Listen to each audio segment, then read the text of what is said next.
Bonjour et bienvenue sur Sensation. Au fil des avancées de la science, la technologie est de plus en plus mise au service du sport, comme les montres des arbitres de football qui vibrent lorsque la balle franchit la ligne de but.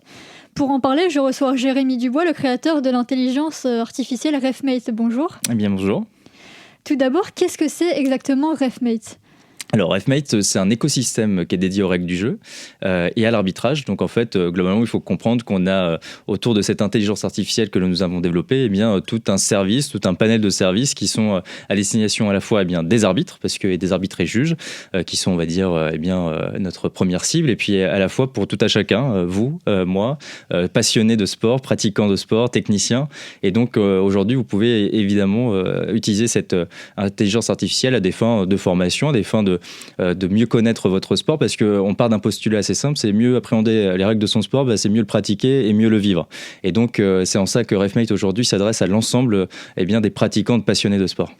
Et du coup, quelles sont les missions précises de RefMate, que ce soit pour les arbitres ou les gens qui ne sont pas particulièrement dans le monde du sport? La première mission, elle est véritablement axée sur la formation continue des officiels, des arbitres et juges, parce qu'un constat est simple, c'est que les règles changent de plus en plus, et donc on a des modifications de règles qui imposent aujourd'hui à des arbitres et à des juges arbitres d'être bien au fait des règles, parce que la performance sur le terrain, on l'attend évidemment des joueurs et joueuses, mais on l'attend également aussi d'un arbitre qui est garant du règlement et garant de la bonne continuité d'un match.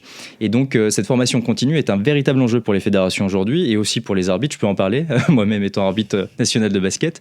Et donc, cet enjeu de formation continue, nous, on le traduit via notre technologie, où on automatise, on est un outil d'aide aux fédérations dans cette formation, et on vient automatiser cette formation, donc en la personnalisant, parce qu'aujourd'hui, c'est un peu l'innovation de RefMate, c'est que je vais peut-être un peu dans les détails, mais allez, je fais cette digression, je vous l'impose.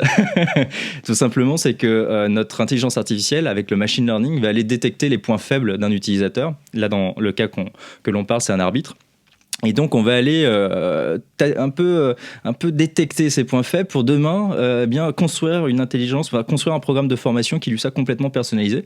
Et donc, on va un peu travailler de manière granulaire pour faire monter en compétence notre utilisateur. Alors ça, c'est sur la partie arbitre. J'essaye de vous faire le plus simple et le moins pénible possible sur la partie technique. Et puis, sur la partie grand public, c'est tout simplement de se dire que si j'ai une question en plein match, d'ailleurs, il y avait un bon match hier de foot, le PSG, et donc, si je suis devant ce match et que je comprends pas du tout une décision d'un arbitre, ou d'ailleurs j'ai un pari avec des potes en se disant c'est ça la règle, je te jure, c'est ça la règle, en fait RefMate est un peu le juge de paix, parce qu'il va vous donner véritablement la règle que vous recherchez, ou en tout cas va pouvoir vous l'expliquer.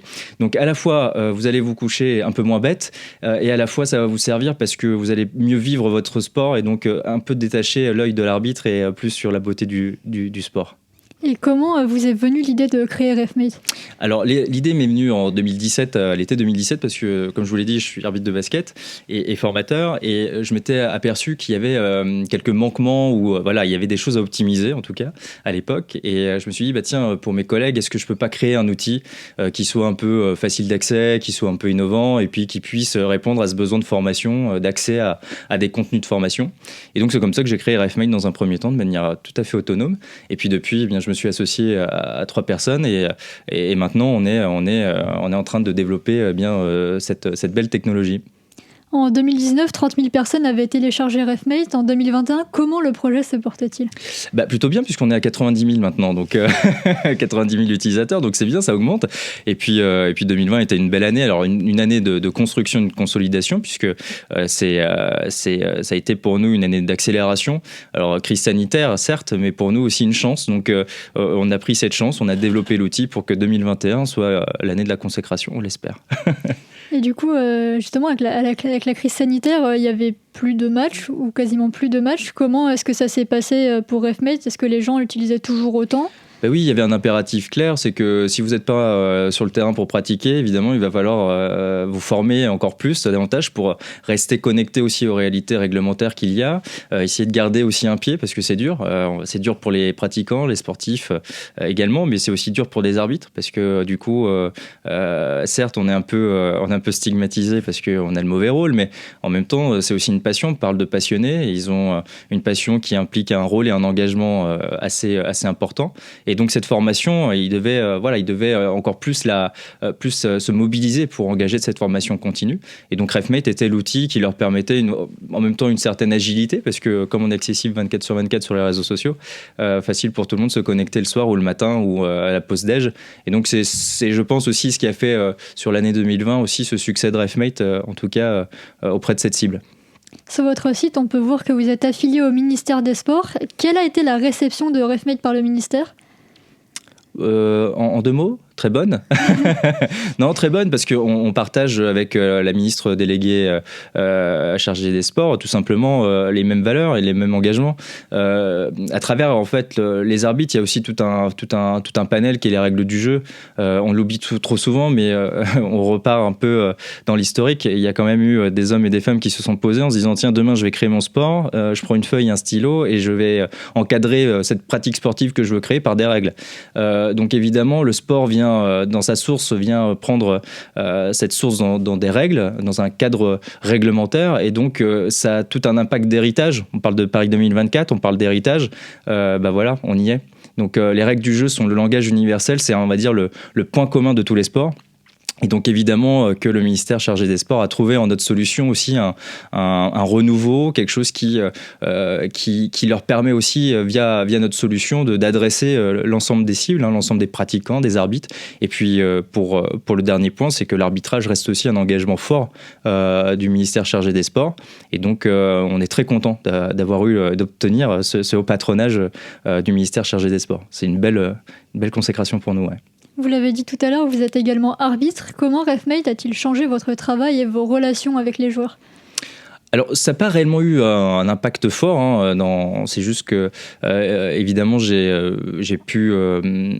alors, du coup, on fait le travail x2, puisque à la fois, il fallait que je fasse la formation continue qui m'était pas imposée, mais qui est proposée par ma fédération.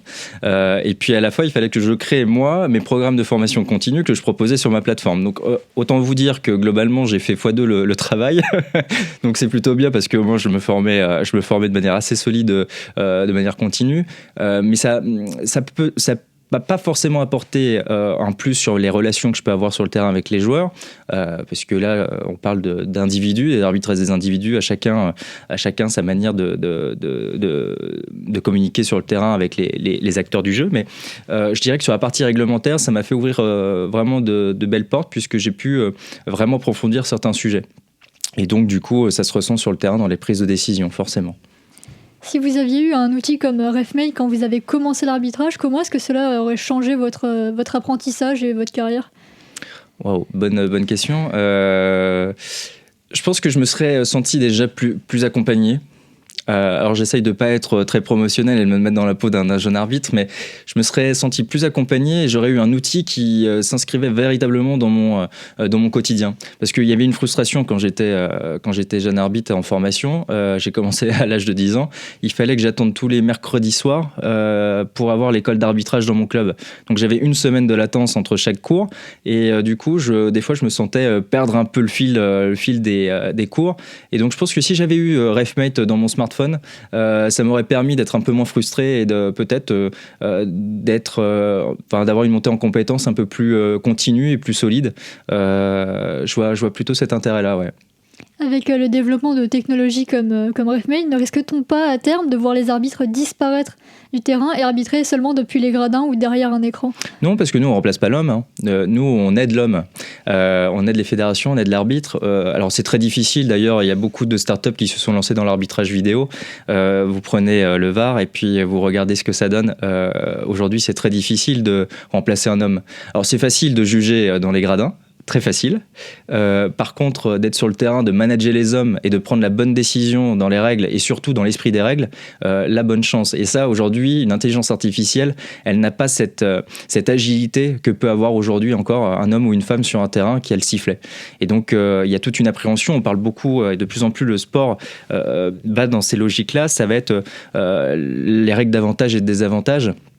Comment aujourd'hui, de manière technologique, dans un algorithme, je peux pondérer aujourd'hui une prise de décision sur un avantage ou un désavantage. Celui qui me le trouve, bien qu'il vienne vite voir RefMate, parce que je pense qu'on lui achète sa techno, mais c'est impossible. Aujourd'hui, à date, c'est impossible. Voilà. Merci Jérémy Dubois d'avoir été avec nous sur Sensation. Je rappelle que vous êtes le créateur de l'intelligence artificielle RefMate. Merci aux équipes techniques de l'ISCPA, l'Institut supérieur des médias de Paris. Vous pouvez retrouver cette émission en podcast audio et vidéo sur notre site et notre application Radio Sensation. Merci à vous pour l'invitation.